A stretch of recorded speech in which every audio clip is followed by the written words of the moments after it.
Welcome to Culture Hub Refest for a conversation about separation and reunification, families, arts, and advocacy. Much to all of you for being here today. I am the curator, Catherine Fiu, a playwright, librettist, and activist. I'm in New York City on the land of the Lenape people. I'd like to introduce our wonderful panelists. We will have a discussion, show clips from their work, and do a Q&A with the audience. The event will run an hour. Please join us in asking questions and sharing with us. Belén Moyano, originally from Argentina, is a New York City-based performer and advocate for immigrants. She was featured in Culture Hub's Turning Your Body into a Compass about children and deportation. She is currently performing in the national tour of Hadestown. Belén, where are you right now? Hi, I'm currently in Minneapolis, Minnesota, land of the Wapikute people. Wonderful. Welcome and thank you for being here. Emilio Williams is a bilingual award-winning writer and educator based in Chicago, whose new play, 3.5 Sisters, explores family separation during the pandemic. Emilio is currently on a trip involving family reunification in an undisclosed location that we are going to learn now. Where are you, Emilio? I'm in Paris. I want to show you the rooftops. Oh, God. So I'm in Paris, land of the French, I guess. And are you being reunited with anybody right now? Yes, actually, I'm at the end of the trip to reunite with my family and the other half of my family here in Paris for the first time in 2 years. Oh, wonderful. Very wonderful. lucky to be here. Thank you so much. Thank you for having me. Thank you for being here. Carly Pérez Fernández is Communications Director at Detention Watch Network, a national coalition which builds power through collective advocacy to abolish US immigration detention. Carly, where do you find yourself right now? Hi, everyone. It's wonderful to be with you today. I am in Arlington, Virginia, which is the Piscataway people. Thank you very much for being here. And we now have Jane Shin, the senior policy attorney at the Immigrant Defense Project. Jane works on advocacy that fights criminalization of immigrants, and she will be providing for us concluding remarks before the Q&A. And Jane, where are you currently? Hi, everyone. Glad to be here. I am on Lenape land. I'm in Brooklyn, New York. Yay, great, wonderful. Thank you. So before we begin, I would like to take a minute of silence for the Ukraine.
Thank you to everyone.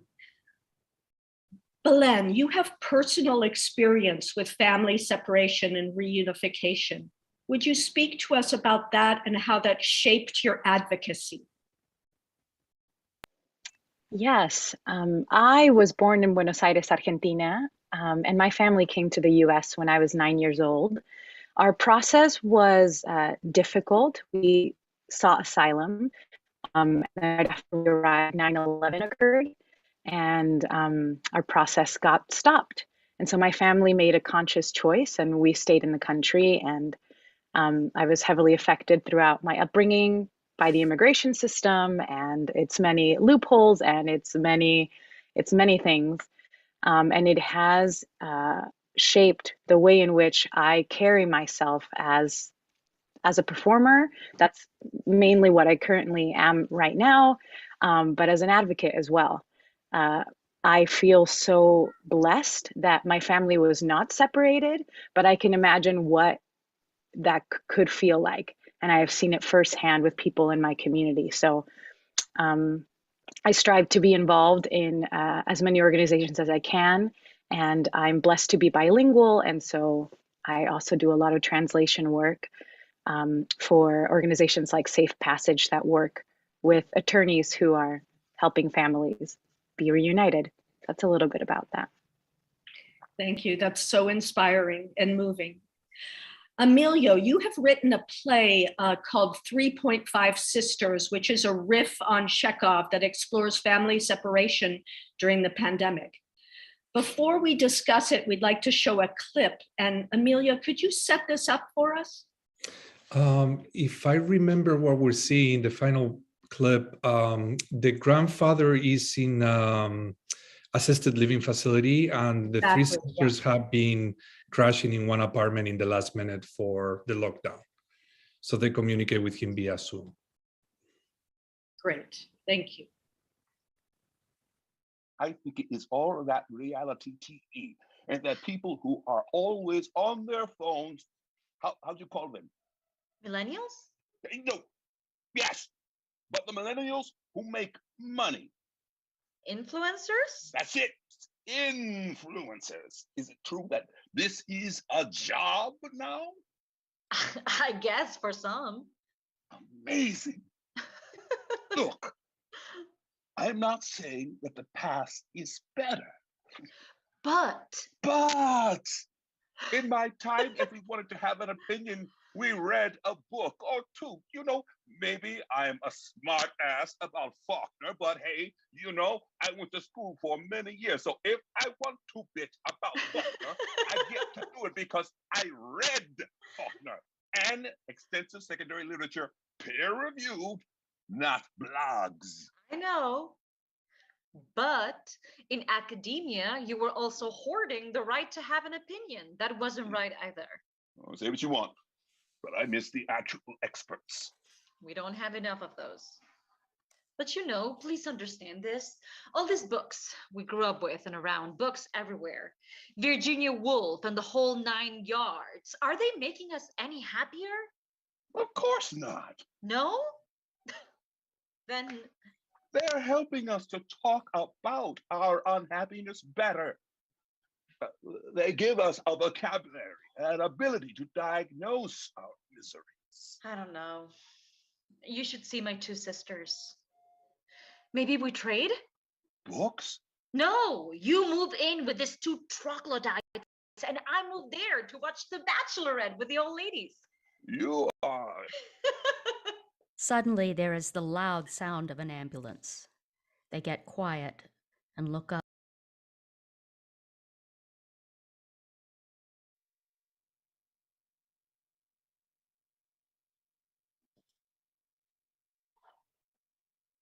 Another one. Another one. You have no idea what I would give for one of your hugs right now. I'm afraid you would break my bones. That's it. I would hug you so hard, I would break your every bone. You're so sweet. You actually are.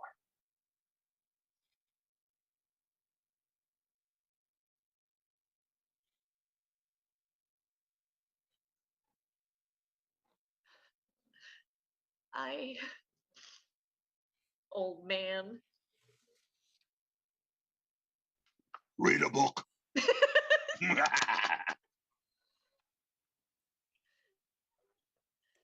Scene 5. Thank you so much, Emilio. That is such a moving piece. Will you speak about this play in terms of family separation, reunification, the arts, and advocacy? Yeah, so when I started making this version of Chekhov, I was trying to plan how can we, I felt by the time we come back to the theater, we're gonna need a lot of healing to happen, number one. And what would be a play that could be healing I was trying to do? I've been known for writing very cynical comedies and very unkind comedies kind of thing. And I wanted to do one that was kind this time around.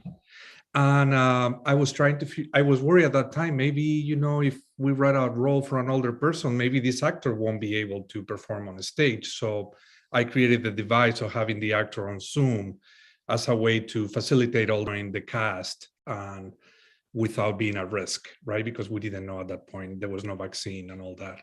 Right. So that was kind of the concept behind this play and that device. I have to say, I'm terribly upset today, particularly with the situation in Ukraine because of the bombing in the theater, right? And we're thinking about that we don't know how many people died there, but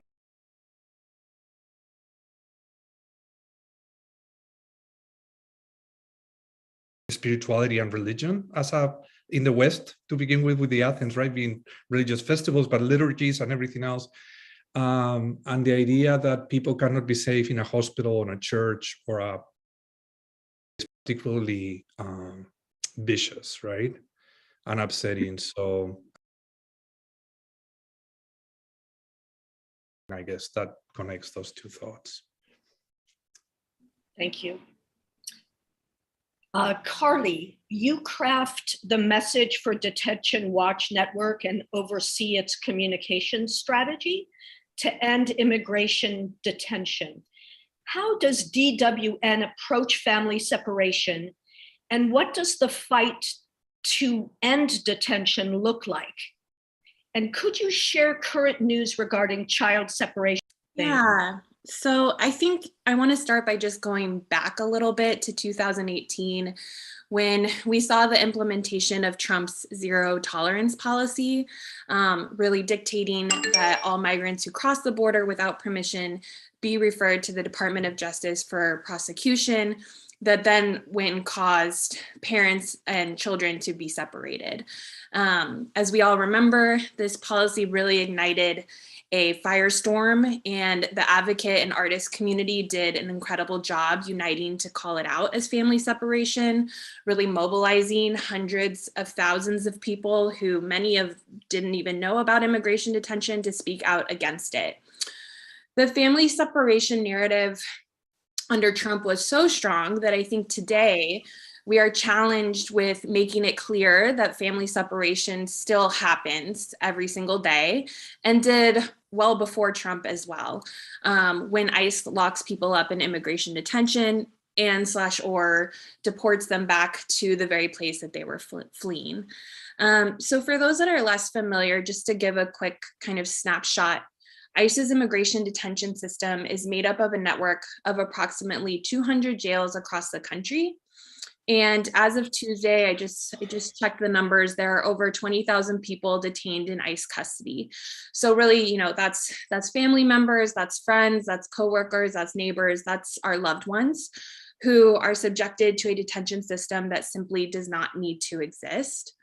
In terms of the fight to end detention, for us as Detention Watch Network, we really drive that work alongside our membership within two primary campaigns, one being Communities Not Cages, that supports local campaign efforts to shut down existing detention centers and stop the expansion or construction of new facilities. 2 weeks ago, we held a Communities Not Cages National Day of Action that had over 20 events across the country take place of people demanding to end detention. And then our second primary campaign is called Defund Hate, which is a coalition of organizations working to significantly cut funds for ICE and CBP through the budget and appropriations process, while demanding our tax dollars be used to invest in education, housing, and healthcare, things that really support our collective community well-being. So in addition to those two pillar campaigns, we also do support work on specific issue areas like child detention. So providing like a quick update on where we're at there. You know, we're over a year since the Biden administration opened dozens of what they call emergency intake sites in response to unaccompanied migrant children arriving at the US-Mexico border. At least 3 sites remain open, and these sites were meant to be temporary. And yet in February, the Office of Refugee Resettlement posted a notice indicating its intent to issue new contracts to keep 2 of those infamous child detention facilities open, while also looking to expand its network of child detention sites. These facilities, which are unlicensed and not subject to the same requirements and regulations as other ORR facilities because they're considered emergency intake, have a well-documented history of neglect and abuse.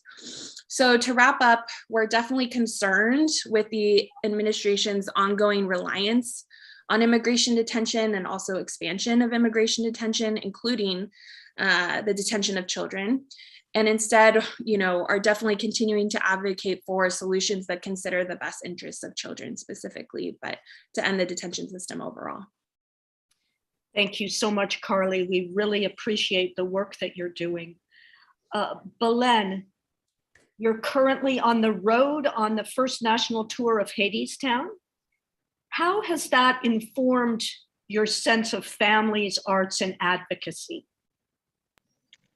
I think it's such a gift to be able to see the United States as a whole. We're only staying in the country this year, and we've had the opportunity to see various communities and interact with them as best as we can amidst a pandemic.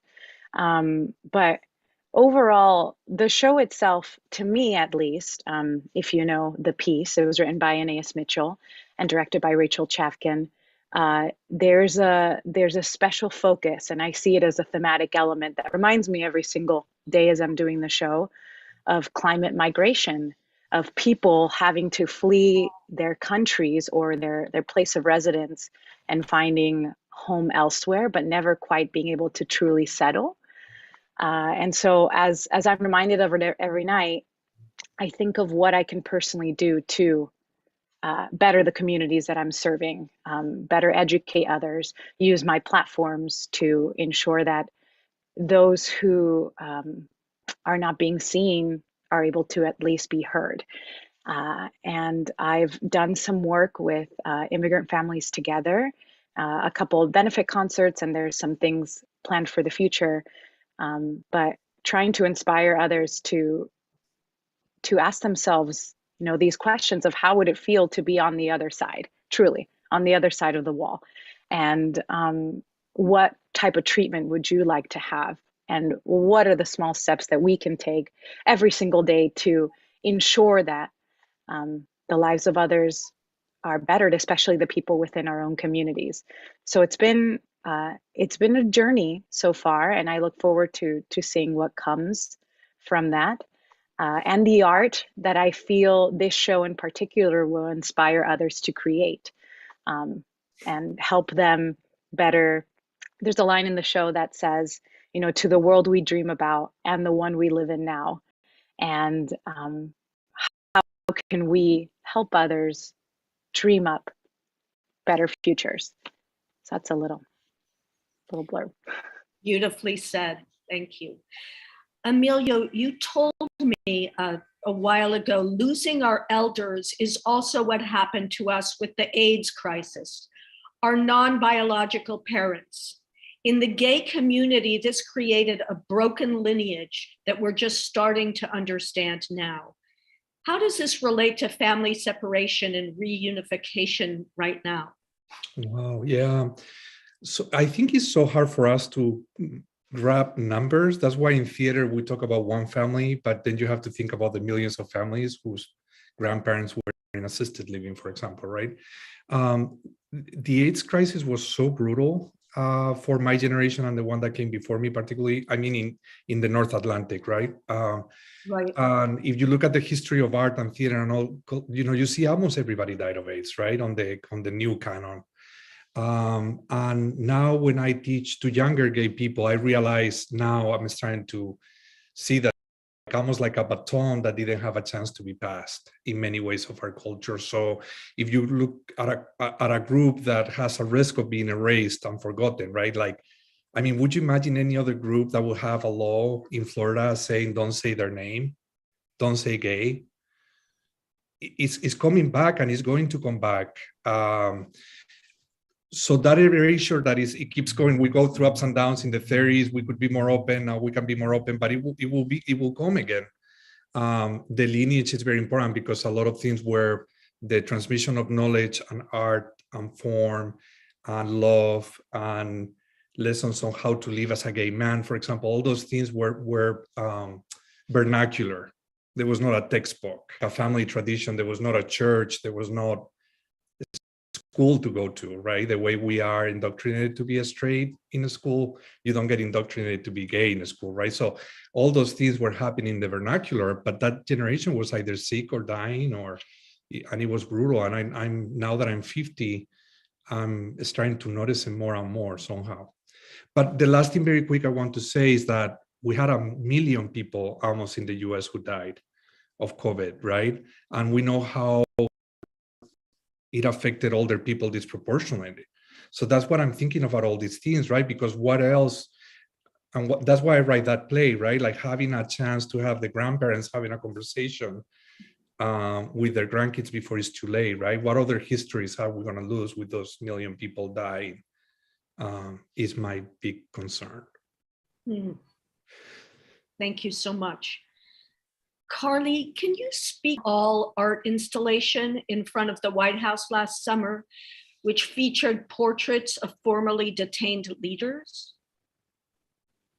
Yeah, so we had 6 people directly impacted by ICE's immigration detention system, kind of featured in 3 primary ways. One, a 35-second animated video, individual portraits that were posted to our social media platforms, and then an art installation on the White House ellipse, which is the backside for those who don't know, that was featured in Teen Vogue. And so let's maybe start with the animated video. If I can ask for the team to cue that up. Free. Free to hug my family. Free. Free to share a meal with friends. Free. Free to relax in my home. Every person has a right to move and live freely in community and with their family, without fear of being separated from their loved ones or displaced from their home. Simply put, people navigating their immigration case should be able to do so with their families and loved ones, not behind bars in immigration detention. Watchnetwork.org.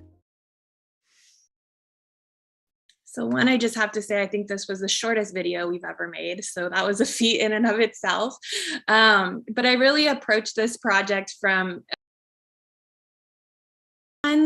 that is centering artists and directly impacted storytellers to really drive home our deep narrative value that was featured, that you just heard in the video, of every person has the right to move and live freely in community and with their family without fear of being separated from their loved ones or displaced from their home. So really focusing on that deep narrative value rather than going into the many ways that this immigration detention system is stacked against people. We focused on that deep narrative value, which felt like uniqueness to this project. I think a couple of other kind of core insights from this freedom. Directly impacted people who have experienced immigration detention are the most effective and thought-provoking messengers. You know, we know that the most effective way to talk about potential or current harm is through stories, right? By showing rather than telling. And we really tried to focus that in on the Teen Vogue piece, where 5 of the 6 folks that were featured in the portrait portraits were actually quoted in the story, which felt like a big win, having that many directly impacted quotes, right? And then the second big takeaway for me on this work was just artist collaboration is essential to create depth and richness in our storytelling, right? So that relationship between advocate and artist, and obviously artists are also advocates, but really having that like fostered relationship was really important. And this project wouldn't have been possible without trusted artist collaborations from our videographer to Angelica Frausto of Nerdy Brown Kid. I encourage you to check out her Instagram. She was the artist behind the beautiful portraits that you just saw in the video, and that were also featured in the art installation on the White House lawn. And then Nadine Bloch, who's an artist and producer here in DC, who actually executed the Free Them All letters. We had 7-foot tall Free Them All letters that we put in the lawn very strategically, and was just a real massive undertaking in terms of working between advocate and artist to make this project come together, both from video perspective, the actual art installation, and then getting the piece in Teen Vogue as well. Beautiful, thank you so much. Belén, Culture Hub and I were fortunate that you performed in my web drama, Turning Your Body into a Compass, about children and deportation. That was in 2019.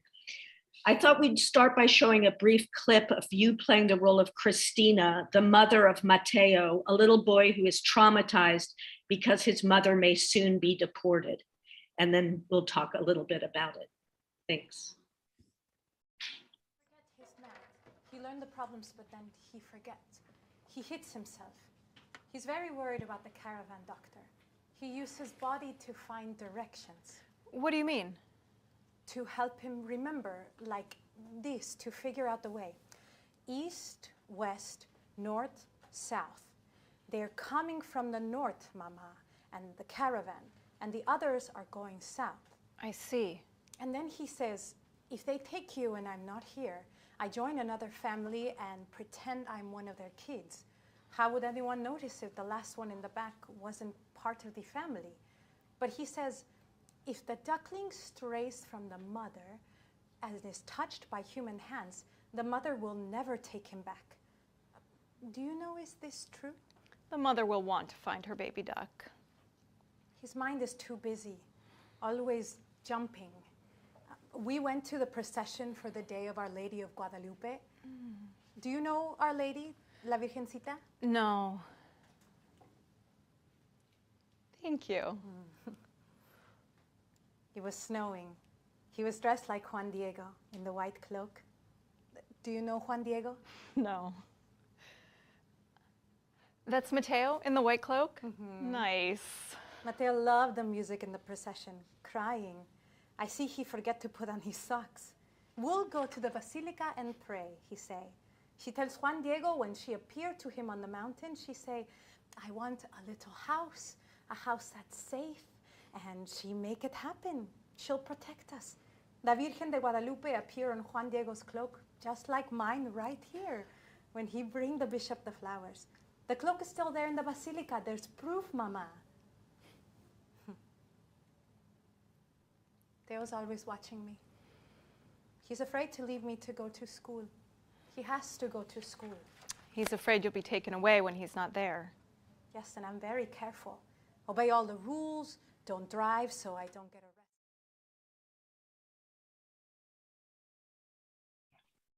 Thank you.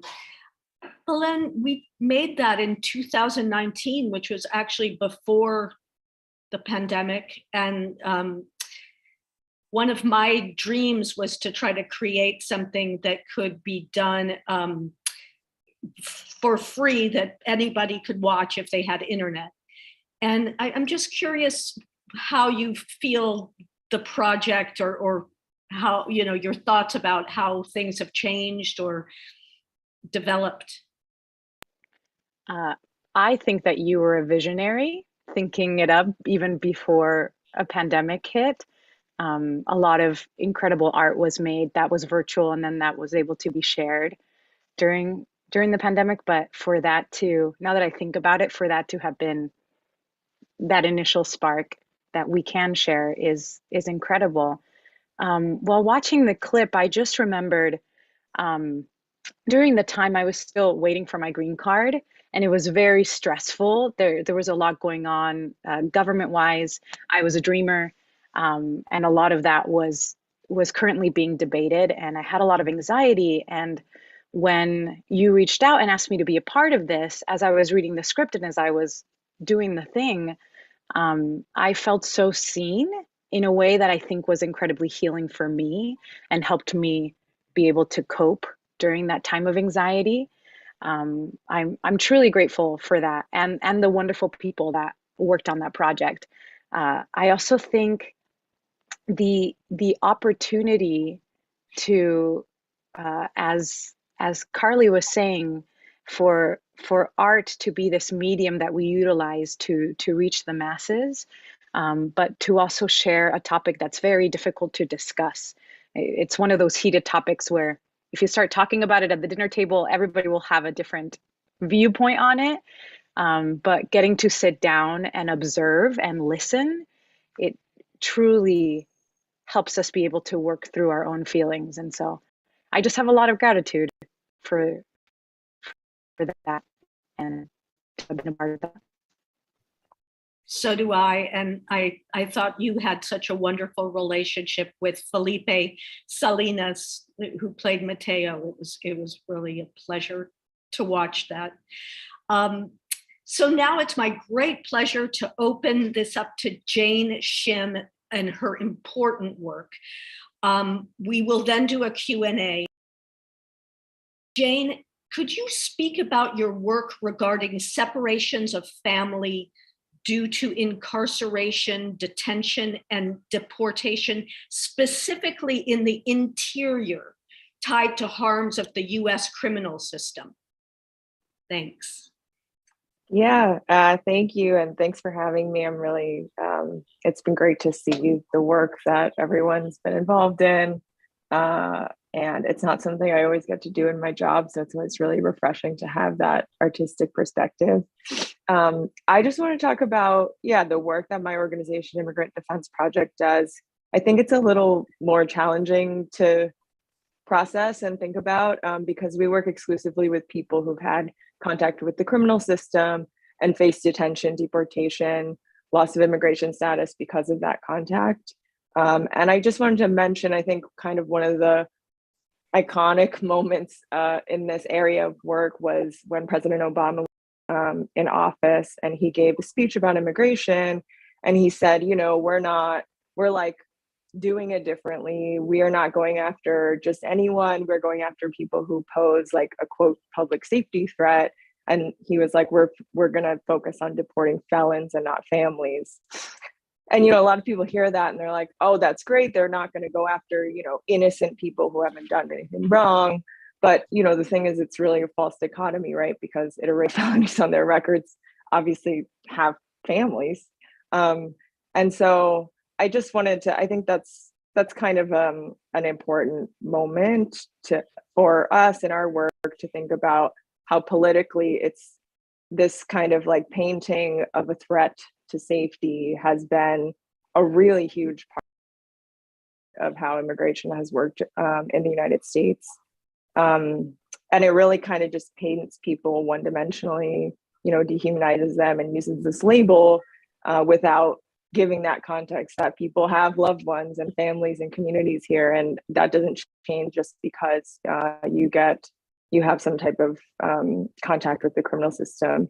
And in particular, right now there's, thanks to tons of organizing for decades, and I don't know how long, but people are really looking at police and prisons and starting to see how the systems work and how it was designed to target particular people, Black people, Latinx, people of color, poor people, and how brutal that system has been. And so, one of the questions that we think about is, why does our immigration system rely on the criminal system when we know that it functions in such a harmful, unjust, and racist way?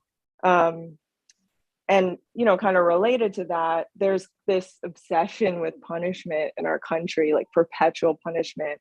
And in the case of immigrants, punishment doesn't end with, you know, potentially like being harassed by the police, going through like a really challenging, often very unjust criminal legal process, and then facing maybe an excessive sentence. Even if you get through all that and you complete your sentence, you can face arrest, imprisonment, and another legal process authorities. And so it's kind of this, it's kind of this system of permanent, perpetual punishment that we see for a lot of people who have migrated here. So just on that, and you know, we don't do much artwork, but we did do this oral history project, and I want to highlight one of the stories in there from somebody who called our office, you know, over a decade ago. His name's Jose Molina, and he shares a little bit about his experience here.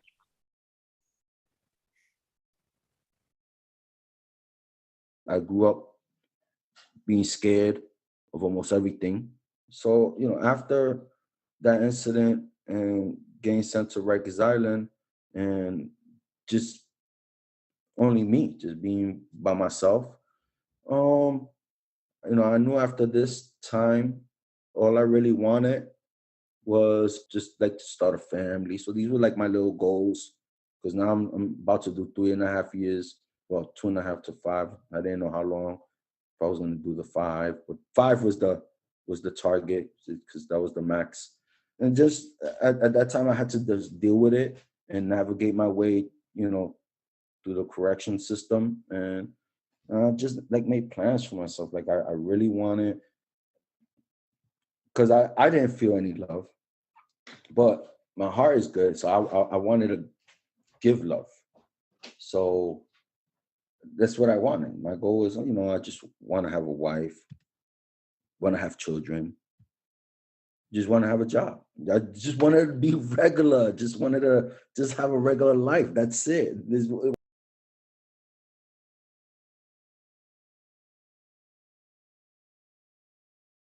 To talk about how, you know, he didn't want to like go to space or be like an astronaut. He just wanted to have a regular life. And after he served his sentence, he ended up doing that. He got married.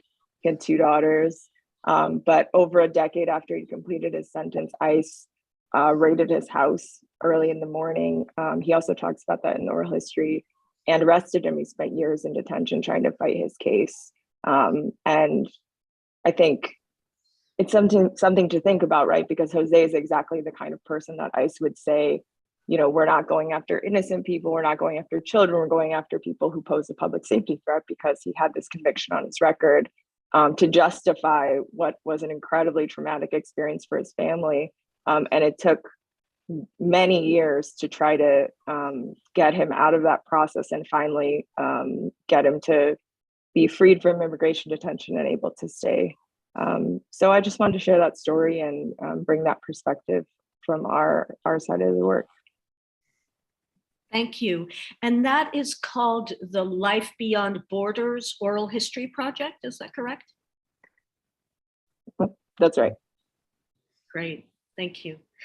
Yeah, so before we open it up to a Q&A, I wondered if the panelists had any questions for each other. Just, we have a little time, and I'd love to hear if you have any questions or thoughts.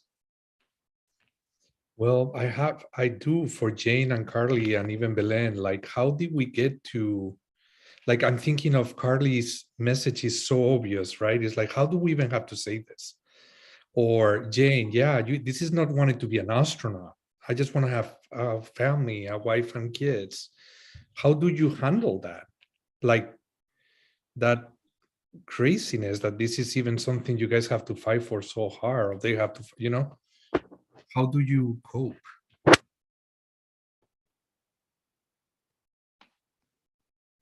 Yeah, thank you for that, Emilio. It's difficult, right? I think it's difficult, but primarily for folks that are directly experiencing the detention system. And I think for us, it's always shocking to know how little people know or understand about immigration detention, about ICE, about CBP. And we know that through different research work that's been done. And I think for us, it's really important, although it's kind of like we're saying to ourselves, yeah, exactly. Like, how do you not understand this? There's so much evidence. There's so much documentation showing the abuse and inhumane nature of detention. But knowing that not everyone has that same context or understanding. And so knowing that as advocates, we really need to start from a place of shared values, which is what we were trying to do in the video. And I think what also really speaks to the oral history project as well, right? Of like saying like, I want to have a wife, I want to have children, I want to have a job. That's a lot of things that most of us can identify with on some sort of level, right? So having and creating those shared values can really help to situate everything that comes next in the context of values and intentions we all share, so that the audience experience our issues and our asks in line with, rather than in conflict with their own values, if that makes sense. Thank you. Jane? Yeah, I think for me, it's like the people I encounter who are in the situation, like they have hope. Like, who am I to not have hope, even though it's so hard? Like, people spend decades in prison and they fight, they work really hard, file legal documents on their own behalf, pro bono or pro se, and never stop fighting. And it's sort of like, if I was in that situation, I don't know. It takes an incredible person to be able to do that. And I've had the privilege to work with a lot of people who have that in them. And I'm like, all right, let's go, you got to kind of show up. So for me personally, I think that helps. Thank you so much. Belén, did you want to say anything? As I was listening to Jane and Carly speak, I couldn't stop thinking about how our biggest goal, and I'm grateful to be putting this into words actually, our biggest goal as artist advocates is to humanize others, because it's so easy to other them. And we're looking at what's happening in Ukraine and in all the wars that are currently being fought around the world. And it's so easy to say, well, they're over there and I'm over here, and that has nothing to do with me, instead of saying that is a child, a daughter, a mother, a son, someone who has a relationship like I do, and truly being able to see them as the humans who deserve every single opportunity to succeed and to live and to thrive. So I'm so incredibly grateful for the work that all of you are doing in this Zoom room, because it has affected people like me who have been put in boxes, and it's very difficult to break out of them with someone worthwhile to be outside of that box. Thank you so much. So we are going to open this up to questions, and I'm going to look here and ask. This is from Kelsey Austin. In this age of disease, war, and division, we're seeing how beautiful and profound a regular life actually is. We want everyone to be able to embrace loved ones until they nearly break bones, as in Emilio Williams' play. For those of us who want more people to have the regular life, what are some first steps to take? Let's stop bombing hospitals. Let's stop bombing theaters where civilians are hiding. I mean, this is what I was going with, this realness of the situations that we're running into. It's really hard. And that's why it was so comforting to see the role of the advocates and the activists in the room, right? So I want to give it to them. Others? Anyone else? I get this question a lot, and I think the answer I think the best thing I've come up with is like, you know, some people have like a book club or some kind of like regular meeting they go to. I think finding a local group that you can engage with on kind of a regular basis, and whether that's a particular issue or particular whatever is kind of, you know, your thing, and to have a sustained engagement with that so you can understand how things are evolving and when there's actions to be taken. I think that's one of the most like kind of meaningful and connected ways where you're actually building relationships with people and deepening understanding. There's so much stuff. It doesn't even have to be migration. I mean, there's so much stuff, but having like a or organization that you are regularly engaged with, I think is the best way to build it up. Thank you so much. I'm getting some comments in the chat as well.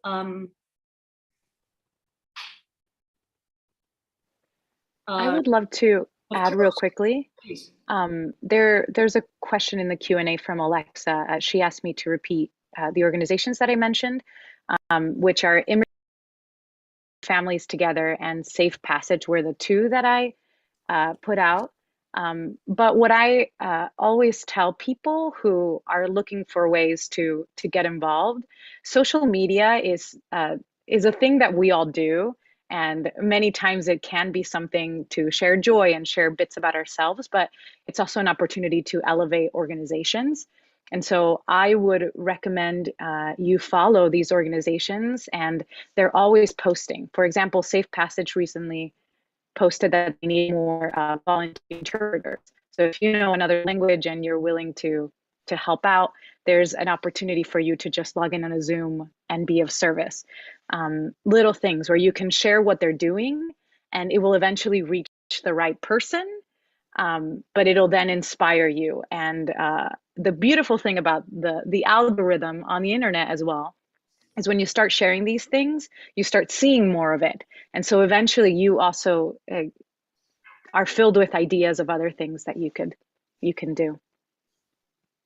And just to add on to that too, and kind of getting to what Jane was saying as well, there is an existing like really rich network of local organizing happening, right? And has been happening for decades.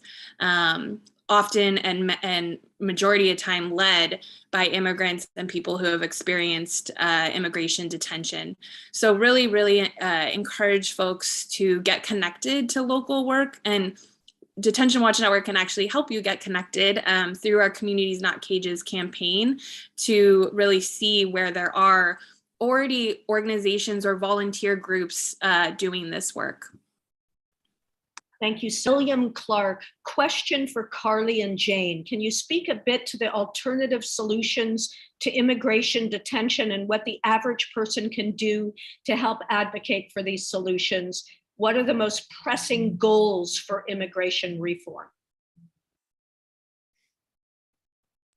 So I could start us off and then Jane, go to you. I think like purely, again, as a communications person from a messaging perspective, I would argue that we don't even have to get into like the weeds of like the policy fixes, but just as a core message, say like, simply put, people navigating the immigration case should be able to do so with their families and in community, not behind bars and immigration detention.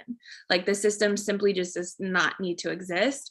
And for those who need support, they should be able to access it through optional community-based support programs. You know, many people in detention, especially how Jane was talking about folks who are in the interior, who have lived here for years and years and years, have, you know, are established members of their communities with their families. And moreover, people seeking asylum often also have strong ties with loved ones waiting to welcome them to the United States. So really trying to like make that message super clear that, you know, as a core, that should happen. I think in terms of, you know, we talked about child detention in the beginning, and I think touching on a couple of more kind of in the weeds solutions for child detention specifically. Establishing a safe and rapid process for keeping children together with trusted non-parental caregivers at the border is really essential. as well as improving the reunification process to more quickly place children with family or sponsors in the US by working with trusted community-based organizations. This should never be by ICE or CBP, and ending dangerous border policies like Title 42 that started under Trump, but now is fully Biden's because he has yet to rescind it, that impact families at the border without the use of reliance on detention. So those are a few things that I would name, but Jane, I'll turn it over to you. I wish I had a good answer for this. Yeah, I would just echo what Carly said. There's a lot of different policies that have been proposed, and there was a big effort to have a way for many people to get status, and Congress failed to pass or get support for it last year, and it's ongoing, but it's been really challenging politically. And I think, to echo what Carly said, I think it's just like, why are people in these horrific detention centers? I mean, you can look up how horrible the conditions and treatment in these. Why? Because someone migrated to this country and is trying to figure out their paperwork, are they in this detention center? Many people are there indefinitely, without any real release date until their case resolves. Like, it's not a practical or it doesn't make any sense. So, I think learning more and staying engaged is always a good approach. Thank you. Patricia Krunke writes, loved Emilio's scene with the hands on the screen, the sorrow of disconnection, but the beauty of genuine connection that transcends separation. Emilio, I don't know if you want to comment or. Well, it's not a question, but I'll comment based on something Belén said at the very beginning, that her experience, I love that, Belén, what you said, that you came with your family, but somehow that illuminated your sense of what it may be, not coming with your family. I'm so touched by that, because I think this is I was hopeful that COVID was going to bring good things to us and the lockdown, right? And my idea of me on all my privilege, not seeing my family for 2 years, right? Even though we can communicate and all those things, but it gives you a little tiny taste of what these horrible human stories are all about, right? It allows you to think, oh my God, if this is how bad it is for me, how would it be if I was detained for my mom, right? Right. So I think that, and that's what we do in theater, right? Like, where do we find the humanity that is common? And it's not about comparing ourselves, right? Because how I could in anywhere compare myself with a dreamer, for example, Belén, as you were saying, right? Like, I was so lucky I got the papers. And I was not a dreamer, but I have that sense because when I came, I couldn't speak English and I was treated as if I was, right? So I guess that's what the art component is going to Kat's bigger picture for this roundtable, is that through art, we can like zoom in into these very specific stories that are about common humanity, that show common humanity. Beautiful, yes. Elise Glickman says this has been a very powerful meeting. I'm wondering what is behind the US policy about immigration and detention that is causing so much injustice under President Biden. Why hasn't this had more publicity? And then also, Elise writes, it would be extremely helpful if an email of all relevant organizations dealing with these issues of detention by ICE, the injustices in our penal system, et cetera, be sent to all participants afterwards so we can follow up and find ways to help. So maybe we could just address a little bit of that if possible, because we don't have that much time left. I can just jump in, and it's really something that's been in place for a really long time, right? Like migrant control and border militarization, that's like a demonization of the other. That's like something that's in this country's DNA, the DNA of many other countries.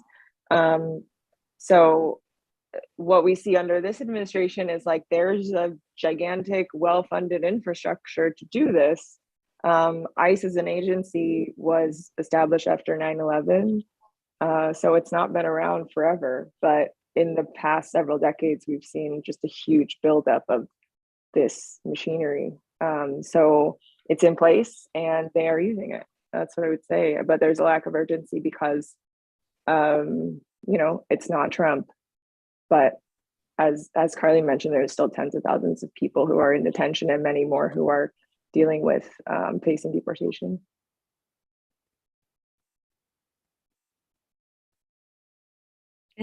Carly, did you want to speak at all? Or? I think Jane hit the nail on the head. Just the reliance, and again, Jane said this in her opening remarks, reliance on punishment, restriction of movement, really being core to how our immigration system functions. And it was a well-oiled machine before Biden, and unfortunately, we're seeing Biden really carry that on. Great. In terms of organizations that would be helpful, it feels like if Elise were to go to both of your organizations, there would be a lot of resources there. Is that correct? Yeah, and I'll also say that Detention Watch Network and Immigrant Defense Project work really closely together. Oh, that's great. Are close partners. And so, yeah, definitely encourage folks to visit. I'm happy for my information to be shared with participants as well. If you have more questions or want to be directly connected with like a local campaign that's working to end immigration detention, wherever you are, as close to where you are. Thank you so much. So we're almost out of time. There's a question from Effie Redman. What is the role of art in shifting immigration policy toward a more positive state?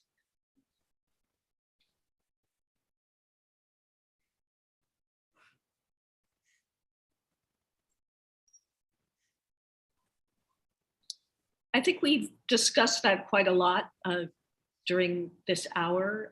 Did anybody want to add anything?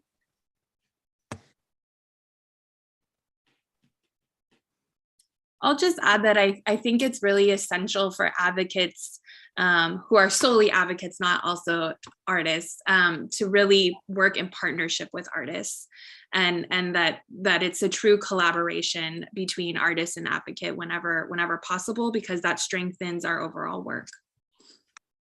Thank you.